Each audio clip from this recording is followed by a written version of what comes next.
Estou falando esses dias sobre feridas emocionais e mostrando que Satanás tem um grande interesse nisso. Eu estou estudando aqui, fiz questão de utilizar um livro da pastora Valnice Milhomens, Personalidades Restauradas. Esse livro foi escrito há 20 e tantos anos. Pense num material bom. Isso é um tratado, na verdade, viu? Muito bom mesmo, viu? E aí eu falava ontem eu falei sobre os principais alvos de Satanás, que são as crianças inocentes, são o primeiro alvo do diabo, antes mesmo do nascimento. Só reprisar aqui para você que não estava me acompanhando pelo Facebook ou que não estava ouvindo pela rádio, tá? Então é propósito do diabo ferir as crianças. Ótimo, tá bom o som? Beleza. Através da rejeição, é uma gravidez indesejada, é uma mãe que queria uma criança, que queria um menino e que descobriu que estava esperando a menina e acaba sem perceber isso, a maldade, o mal que há nisso. Ela acaba rejeitando essa criança que está no útero e que essa mensagem vai lá para o subconsciente dela, e o diabo pega a partir do momento que a mãe, que é uma autoridade, falou, ou o pai também, né, emitiu alguma palavra, que na verdade são decretos, não é, pastor Tiago? Verdade. E então, a partir desse momento, o diabo tem essa informação e começa a trabalhar. Então a coisa é muito séria. E ainda, a infância afetada através de pais cruéis, de abusos físicos e sexuais e castigos desumanos. Olha aí a seriedade da coisa. Quando olhamos para as crianças de rua, marginalizadas no vício, no roubo e até mesmo no crime, estamos apenas diante dos resultados dessa ferida. E o problema é o quê? Essas pessoas que são feridas, elas também vão depois ferir. Não é isso? Elas não vão ter uma estrutura familiar, um modelo de família, e aí elas vão multiplicando esse mal por sua vida fora. E ainda, quando há a presença de muitos filhos, não é? Quem foi criado numa casa onde tem muitos filhos, acaba, às vezes, os pais não têm a sabedoria, o preparo, e os filhos, cada um tem uma personalidade, tem um perfil, cada um é de um jeito, não é isso? Isso, verdade. E o compartilhamento muitas vezes dá atenção, como o senhor tratou ontem, a gente ouviu o senhor falar ontem, a pessoa, o cônjuge, ele vai se relacionar com o filho que tem um temperamento oposto. Então aquele filho que tem um temperamento parecido com o do pai, ele sente que de repente o pai não gosta dele, e isso gera, de certa forma, disfunção familiar.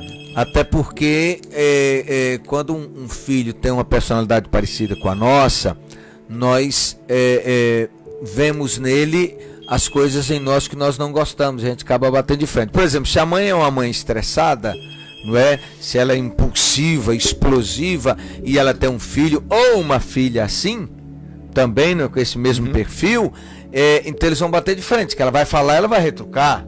Sim. Não é? Então acaba virando uma guerra, e a tendência dela então é gostar daquele filho ou daquela filha que é diferente dela. Sim, naturalmente. Não é assim? Naturalmente. Então é preciso ter todo um cuidado, porque senão se instaura aí uma rejeição e o diabo começa a trabalhar a partir daí. Os filhos de Deus são também visados por Satanás. Preste muita atenção nisso. No momento em que alguém nasce de novo, a primeira coisa que recebe de outros é a rejeição. Não é verdade? Os amigos que a pessoa tinha no mundo e tal, dos seus relacionamentos, as pessoas agora afastam porque agora ele é crente. Não é assim? As críticas ferinas entram logo em ação, em casa, na escola ou no trabalho. São táticas satânicas, táticas de Satanás para trazerem a calúnia, o desprezo, o ódio, a amargura, a rejeição, a mágoa, com o fim de levar a pessoa a desistir de seguir Jesus. Se não consegue, o diabo vai fazer tudo para machucar a pessoa. Se não consegue afastar essa pessoa, levá-la a desistir de Deus, mas ele vai trabalhar para ferir essa pessoa. Não somente o novo crente, mas também os novos na vida cheia do Espírito são vítimas de suspeita e rejeição. Isso é, o diabo não quer que ninguém seja feliz. O ministério dele é matar, roubar e destruir. O negócio dele é esse. A motivação dele é essa. Ele é anti-Deus. Ele odeia tudo que Deus ama. Portanto, ele odeia você porque ele sabe que Deus te ama, não é? Então, se a pessoa, até quando ele é crente novo, o diabo vai usar pessoas, amigos, familiares e tal, as mais diversas ocasiões para ferir essa pessoa, para levá-la a se trancar, a se fechar e se afastar de Deus. Agora, quando essa pessoa vence essa parte, né, dá esses primeiros passos na fé, e essa pessoa decide ter uma vida consagrada, cheia do Espírito Santo de Deus, o diabo também vai levantar muitas oposições, porque ele não quer que ninguém, que nem eu, nem você, que nenhum de nós tenha uma vida na plenitude do Espírito Santo. Quem começa a buscar, acaba ouvindo do irmão na fé, agora você quer ser o super espiritual, agora você mais crente. É o mais crente que todo mundo. É o melhor. Né? E acaba gerando esse impacto que, se a pessoa não tiver realmente consciência e solidificado que o que ela está vivendo é busca a Deus, não é querer ser melhor do que as outras, ela corre o grande risco de parar nessa caminhada. Então, o objetivo é levá-los ao desencorajamento, olha aí, e silenciá-los. Na sua própria congregação, o ataque se fará sentir. Isso é, até os próprios irmãos da fé. A pessoa não sabe que ele está sendo usado por Satanás para jogar um balde de água fria, não é, no fogo, não é isso, do coração da outra pessoa. Alguém está sendo poderosamente usado por Deus em algumas áreas de seu ministério, e logo as investidas se fazem sentir, trazendo calúnia, crítica, rejeição, através até de colegas, amigos e colaboradores. Isso é muito comum, né? Isso é natural. Só que às vezes nós nos esquecemos que a Bíblia diz que a nossa luta não é contra sangue e carne, a nossa luta não é contra pessoas. É contra principados e potestades. Se a gente não souber direcionar, eu tenho uma cultura que eu tenho, que eu trato ações e situações. Sim. Mas eu nunca me ofendo com as pessoas. Porque se a gente focar nessa... Às vezes a gente pode até se ofender, mas aí para pensar. Mas aí, porque a guerra, meu foco não é com aquela pessoa. Isso. Né? Eu posso ter tido um momento duro, uma situação complicada, mas o que acontece? Nunca permitindo que o meu coração se afaste do relacionamento daquela pessoa. Eu lembro de Estevão, apóstolo. Sim. Que situação de Estevão? Estevão está lá, ele passa por aquele momento de confrontar as autoridades ali em Jerusalém. Sim. E aí de repente vem o apóstolo ainda não apóstolo, né? Saulo de Tarso, apoiando aquilo, o ataque a ele, cercam ele, começam a apedrejar. De repente ele vê o céu aberto e ele olha para as pessoas que estavam apedrejando e fala com o Senhor: não atribua a eles essa culpa, porque conhecia que a batalha dele não sabem era o que fazem. Isso é, se soubessem não estariam fazendo. Conhece que a batalha deles estão sendo instrumentos de Satanás. Mas, e essa convicção para o cristão é muito importante para conseguir continuar caminhando, né? Então, o problema é que pouca gente tem essa consciência. E a Bíblia nos ensina, nos exorta. Deixa contra bem claro, quem a nossa luta. Batalha é contra e a gente vê isso o tempo todo acontecendo dentro da casa da gente. O diabo tramando situações. É verdade. Não é? É claro, ele trabalha a partir ele usa os nossos defeitos, as nossas dificuldades, ele usa a nossa personalidade. Sim. Não é? Sim. Então, só que a gente precisa entender que quem é que está por trás? Quem é que está ali no ouvido? Está dando as sugestões ali no ouvido da pessoa. E outra coisa, e gerando pensamentos. Quantos pensamentos o diabo joga? A pessoa se vê pensando nas coisas assim que não tem nada a ver. Sabe? Que não era ele que estava pensando aqui. De repente aquele pensamento veio à mente. Não é? E aí enquanto o outro está falando, o diabo está ali costurando uma resposta. Não é? E não é nada bom. Não é nada agradável, é para pôr mais gasolina na fogueira. É para ver mais fogo acontecendo. Não é? E quantas vezes a gente fica de cara virada um com o outro, dentro de casa, tratando mal, sendo, né, respondendo mal, ríspido e tal, chateado, E o diabo dando risada. Dando risada, aplaudindo, né? Não é isso? Quem tem a consciência de que a nossa batalha não é contra a carne, contra sangue, consegue vencer muito mais facilmente essas dificuldades de relacionamento. Inclusive, uma orientação importante é que nós precisamos nos revestir da armadura de Deus todos os dias. Não é o capacete da salvação, que é proteção para a mente, para as emoções. Consciência de que você é salvo, a certeza, quem você é em Jesus, o cinto da verdade, a decisão de andar na verdade da palavra de Deus e em verdade, falando a verdade, calçar os pés com o evangelho da paz, isso é, com a palavra, firmar-se na palavra de Deus, não é? Fala ainda da couraça da justiça. Da couraça da justiça. Jesus é a minha justiça. Eu fui justificado. O diabo vem te acusar, lançar um monte de coisa, jogar seu passado na sua cara, e a hora de você dizer: olha, eu não te devo mais nada, eu não devo nada mais a ninguém. Pago. Foi tudo pago por Jesus na cruz do Calvário. Quando ele bradou: tetelestai, está pago, está consumado. Mas se eu não me aproprio disso, o diabo vai ficar me acusando. E eu vou ficar oprimido, eu vou ficar triste, eu vou ficar mal. Justamente. Não é isso? Não é? E as outras duas peças da armadura, o escudo da fé. Isso é, embraçando o escudo da fé, a confiança de que Deus vai dar a vitória. E a espada do Espírito, que nós precisamos contra-golpeá-lo com a espada do Espírito, que a palavra de Deus, foi o que Jesus fez com ele lá na tentação. Mateus capítulo 4. Tudo que ele falava, que ele propunha, Jesus respondia com a palavra. Toma-lhe Bíblia. Não é? Então, e é importante dizer, um grande laço do diabo é fazer com que os crentes não sejam rasos de Bíblia. Tem uma curiosidade, apóstolo, se o senhor me permitir compartilhar. Sim. Baseado nessa questão do escudo da fé, que é a confiança tanto no caráter de Deus quanto na palavra dele. Sim. Lá no Velho Testamento, quando a gente vê em Gênesis falando sobre árvore do conhecimento do bem e do mal e sobre a serpente, eu não sei se o senhor já fez algum estudo sobre a raiz hebraica dessas palavras.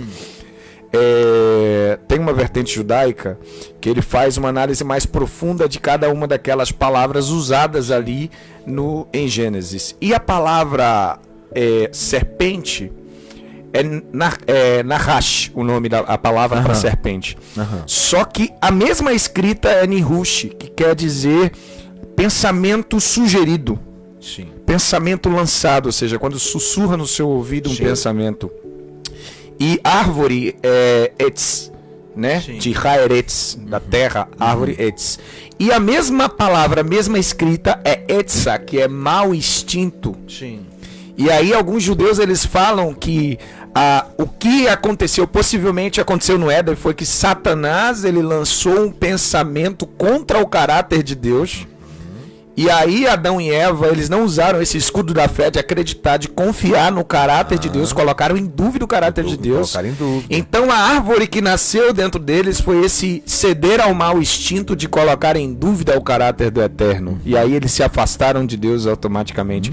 E isso acontece conosco durante esse viver diário, né? Porque muitas vezes, se a gente não lembra de que o nosso Deus, como diz Jeremias 29:11, ele tem para nós pensamentos de paz e não de mal, a gente se deixa acometer por todo o medo do inimigo. Daqui a pouco começa a achar que Deus que é o inimigo. Que Deus é que está provocando aquilo. Né? Exatamente. Muito bem. Então, vamos lá. Aí está a estratégia de Satanás. Qual é? Ferir, ferir e ferir. Ele aleja através da incompreensão, da falsa acusação, da rejeição e do medo. Mas existe uma posição em Deus em que nenhuma das suas investidas terá mais poder de nos ferir e destruir. Louvado seja Deus. Elas serão desferidas, mas não permitiremos que nos atinjam. As setas ainda virão, mas não hão de nos atingir. E a gente falou da armadura. Sim. Não é isso? Então, as setas poderão vir, mas não faltará água da palavra para apagar os dardos inflamados do maligno. E eu falava nesse instante aqui dessa geração de crentes que são rasos de Bíblia. E nós vamos tomar muito cuidado, porque hoje a gente tem uma geração de crentes alimentadas pela internet. Por conceitos pessoais, não pela própria palavra de Deus. Sabe? Né? E isso é muito perigoso. Isso mas não é bom eu estar ouvindo a pregação, ou agora mesmo eu estou ouvindo a do senhor. Não é bom eu ouvir? É bom. Só que tem muita gente que está passando horas e horas e horas, vê um vídeo, ouve uma palavra, uma oração, não sei o que, mas ela mesma não tem cultura bíblica. Não tem a leitura da Bíblia como uma prática diária para a sua alimentação. Verdade. Aí o que acontece? Como é que ela vai se fortalecer? Quando vierem os ataques do diabo à mente. Isso é como uma pessoa que foi comer aí num restaurante onde a comida é boa, bem servida, e a pessoa fala pra você, olha, a comida de tal lá, vou citar o nome aqui, não é um jabá não, mas a comida lá na moda do chefe é boa. Aí eu falo pro senhor, a comida é boa, rapaz, lá tem uma carne, lá tem isso, lá tem isso, lá tem aquilo. A pessoa que vive só dos vídeos é como aquela pessoa que recebe a informação do gosto da comida, mas ela não vai lá comer. Isso aí. Né? E acaba que ela fica só na noção do que é a profundidade da palavra, mas não se aprofunda, não se nutre na palavra. Diante de tudo isso, você poderá dizer, como posso não ser atingido? Até Jesus sofreu as agonias da alma e disse, minha alma está triste até a morte. Mateus 26, 38. Sim, mas ele levou sobre si todas as nossas feridas, para que não tenhamos que levá-las outra vez. Isaías 53, 5 diz, pelas suas feridas nós somos sarados. A prisão das mágoas. Vimos que todos os homens serão alvo das feridas de Satanás. As feridas, se não forem tratadas, degeneram-se em mágoas. Atrás, portanto, das feridas, se esconde um plano maquiavélico, um plano maligno, tornar-nos prisioneiros da mágoa. No entanto, se Cristo nos libertou pelo poder da sua morte, sepultura e ressurreição, não nos deixaremos ser aprisionados de nada nem por ninguém. Falando nisso, tem pessoas que ficam presas emocionalmente a outras, não é? Presas pela mágoa, presas pelas feridas que recebe, presa no campo das emoções, no sentido de a alma presa, gente que teve um relacionamento com outro e que acabou esse relacionamento, mas elas não se desligaram, não houve um desligar de alma, um rompimento de vínculo espiritual, não é? E a pessoa fica presa ao outro uma vida toda, não é isso? E são laços do diabo para manter as pessoas presas. E aí às vezes a pessoa já está até casado com outro, já está em outra situação, e quando vê aquela pessoa com quem se envolveu, mexe tudo ativa, né, dentro dela aquele sentimento de mágoa. Não, e não estou falando só da questão da mágoa, não, estou falando também da questão emocional, sexual, entendeu? Essa cadeia. Sim, o vínculo. Sim, de fato. Esse vínculo de alma. Então, não podemos dar-nos ao luxo de ficar magoados. Ponha isto no seu coração. Em nenhuma circunstância posso aceitar a mágoa. Pois se isso acontecer, terei sido apanhado na gaiola do diabo. Estarei preso às garras de Satanás. Então é uma questão de decisão, né? Decisão. Isto é, a gente não pode ficar lá coçando ferida, né? Tanto que o apóstolo Paulo, ele ainda orienta, né? Ele fala que não haja no meio de vós nenhuma raiz de amargura, né? Isso. Ou seja, é necessário banir todo sentimento que possa de alguma forma te fazer ficar chateado, permanecer chateado com alguém, com alguma pessoa, com alguma situação. A gente não é caminhão de lixo para carregar coisas negativas. Sai juntando lixo para todo lado, não é? Uma mágoa aqui, uma outra ferida de outra aqui, e vai juntando isso tudo. A recomendação da palavra de Deus é, em Hebreus 12, capítulo 12, versículo 1, deixemos todo o embaraço e o pecado de que de tão perto nos rodeia. Então, isso é, o pecado está rodeando. Os embaraços são colocados pelo inimigo. Cabe a nós não permitir serem enredados. O autor aos Hebreus está usando a figura de uma corrida. não é? Vocês lembram, foi na Olimpíada que um brasileiro estava disputando uma corrida de rua e que ele estava na frente a poucos metros de ganhar a corrida e de repente veio senhor... um terceiro e o segurou. Não, né? foi? Foi. Olha que loucura. Essa é a imagem que Paulo está falando. Se desvencilhe das distrações, dessas coisas que te prendem, não é, que estão aí para impedir a sua corrida, não é, sua corrida rumo à eternidade. Então, no capítulo 11, o escritor aos Hebreus mostra uma galeria de heróis que correram e venceram e agora torcem pelos que estão no campo para que também vençam. Não é? E a palavra em Hebreus diz: nós somos rodeados por uma nuvem de testemunhas. Verdade. Não é isso? Verdade. É a corrida da fé, a corrida da vida cristã. Para que haja vitória, ela recomenda que se olhe para Jesus, o autor e consumador da fé, e tudo quanto possa embaraçar os nossos passos devem ser deixados para trás. Haverá algo que nos embarace tanto quanto um coração cheio de mágoa? Verdade. Não é isso? Isso é como nos impede de viver. Impede. E um exemplo claro de alguém que não se deixou prender pelas mágoas, né? O próprio Senhor Jesus, né? A palavra fala: tomemos, portanto, o exemplo do autor e consumador da nossa fé, o qual suportou a cruz e desprezou a afronta. Exato. Ele desprezou a afronta que foi feita. Eu lembro da situação de Jesus com Pedro. Porque ele foi negado 3 vezes, como o senhor estava falando ontem, mas na primeira oportunidade que ele teve depois da ressurreição para sentar com Pedro, ele faz Pedro confessar 3 vezes que o ama. Ou seja, eu estou deixando... E foi um propósito também de curar aquelas imagens que tinha diante de uma fogueira. Ele negou Jesus.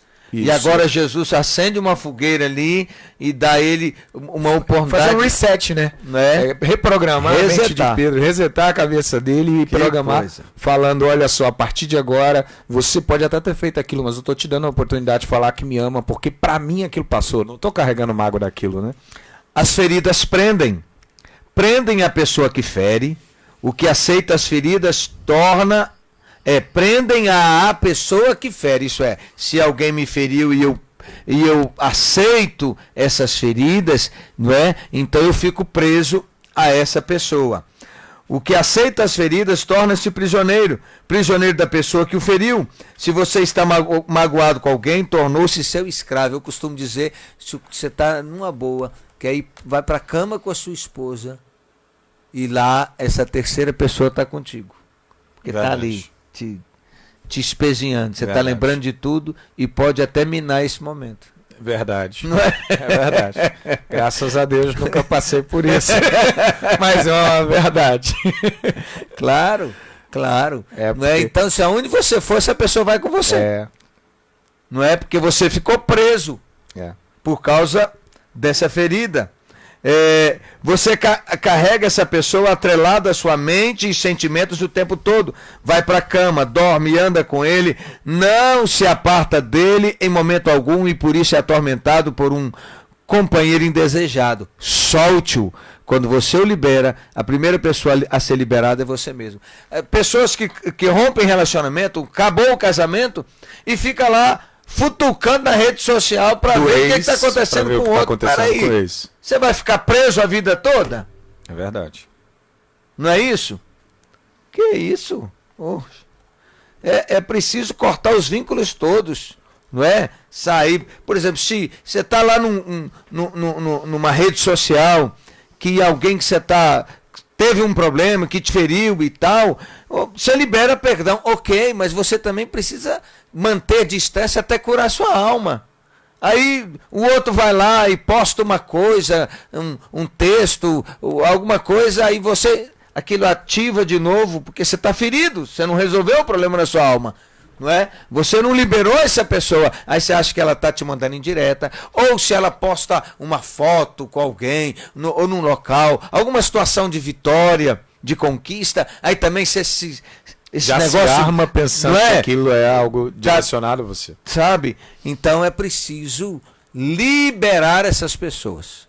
O perdão não vai só liberar a pessoa, vai liberar primeiramente você que está atrelado a ela, que está preso, e Satanás está fazendo uma lambança, não é? Uma bagunça. Então vamos lá. As feridas prendem a amargura da pessoa. Os sentimentos são alimentados com a mágoa. É como se você tomasse um prego enferrujado e começasse a mexer numa ferida. Só vai sangrar mais. E já é tétano, né? E dá tétano. Vai dar mais doenças ainda. Quem se concentra nos golpes termina prisioneiro deles. Uma terceira prisão é a incapacidade de amar e de ser amado. Olha aí. Então, por exemplo, se tratando ainda de relacionamentos rompidos, de casamentos terminados, de divórcio, de separação, você precisa tanto se libertar disso tudo, liberar o outro, perdoar o outro, porque senão, primeiro, você foi rejeitado numa relação, aí você está louco para provar para você mesmo e para o outro que você tem valor, que você é amado, e aí parte cegamente para um próximo relacionamento, mas está todo ferido e também não vai dar certo. Ou como diz nesse terceiro fato, acontece o fator inverso também, que é a questão da pessoa não se abrir, começar a criar reservas e ter bloqueio em tudo porque foi ferido naquela área. Exato. Então, hoje há muitos lares destruídos porque duas pessoas feridas e magoadas partiram para o casamento e nenhuma delas tinha capacidade de amar. Olha aí, ainda também tem isso. Isso é, o menino todo cheio de feridas emocionais, feridas na alma, casa com uma mulher também ferida, e aí ele fica esperando ser amado, ela esperando ser amada. Os dois já entram com restrições e não dão de si, não se dão, esperam demais e acabam se frustrando novamente. Os relacionamentos são construídos a partir de carências emocionais, de feridas e mágoas acumuladas por causa das experiências passadas. Em outras palavras, vai dar errado. Vai ter pepino. De pouco tempo, aquele sonho encantado desencanta. O pecado nem sempre é a ocasião ou o motivo imediato pelo qual Satanás ocupa um lugar na vida de uma pessoa. As feridas podem se transformar nessa ocasião, caso sejam aceitas e alimentadas. Olha. Ninguém escolhe ser ferido e nem sempre tem culpa de o ser, mas deixar que a ferida infeccione e contamine todo o sistema pela aceitação da mágoa é abrir a porta para a ocupação do diabo e isso nos torna culpados. Isso num primeiro momento você foi vítima, mas depois você se torna culpado. Quando? Pelo fato de não resolver isso na sua alma, não liberar perdão. Então a mágoa vai tomando conta. Não é? As feridas vão te paralisando. E aí o diabo, então, dá sequência ao plano dele de destruir sua vida. Jesus veio libertar aqueles que estão feridos. Ele veio libertar aqueles que estão presos por dentro. As prisões espirituais são quebradas por princípios espirituais. Logo, a completa liberdade está em Jesus. Ele é a cabeça de sua igreja e deseja ser o sarador do seu próprio corpo. O crescimento e o ministério cristãos podem ser embaraçados pelos pesos e amarras das feridas e mágoas. Os relacionamentos humanos também são prejudicados por elas. Não existe maneira de passarmos pelo mundo sem que Satanás tente nos destruir. Não dá para passar guardadinho. O diabo em algum momento, ou ele vai estar tentando ferir as pessoas. Não é isso? Portanto, o que temos de fazer é aprender a lidar com a situação e sair vitoriosos diante de cada nova investida. Hoje, se há prisões do passado, vamos expô-las ao poder libertador de Jesus e aprender a viver em liberdade. Não é possível tratar alguém que não reconhece que está enfermo. Não é? Eu sempre digo que tudo que as pessoas nos falam, nós passamos tudo aquilo por um filtro. Não é? É o filtro da rejeição. Às vezes eu te falo uma coisa, mas você passa pelo filtro da rejeição e você entende outra. Às vezes você me fala, eu passo pelo filtro da rejeição, não é? E eu entendo outra coisa. Exatamente. Mas tem uma cena engraçada e quem assiste a gente pelo Facebook, quem ouve pela gente na rádio, que de repente tem filho, pode ter assistido essa cena, né? Tem um filme da Disney que é o Frozen 2. No Frozen 2, um personagem chamado Christopher, ele quer pedir uma das princesas de Arendelle em casamento. Eu sei do filme todo que eu tenho 2 meninos novos lá, então eu assisto filme direto com eles. E ele não sabe como ele vai fazer aquilo. E aí eles... Frozen 2. E é o número 2. Frozen 2. É o segundo filme. E aí eles estão numa viagem para resolver o problema, ele se vê sozinho com ela, porque a irmã dela dorme, o resto do pessoal que tá na viagem dorme, e ele fala, vou pedir ela em casamento agora. Sim. Aí ele chega e fala bem assim... dadas as circunstâncias, esse seria um ótimo momento pra gente tratar um assunto às 2, né, e tal. Ela, o que você quer dizer com isso? Que você gostaria de estar com outra pessoa? O cara tá querendo pedir a menina em casamento, só que a menina entende algo totalmente diferente. Não, é porque eu sei que a circunstância é difícil, porque a gente tá indo pra viagem que a gente corre risco de morrer, mas... Aí ela, você tá dizendo que a gente vai morrer?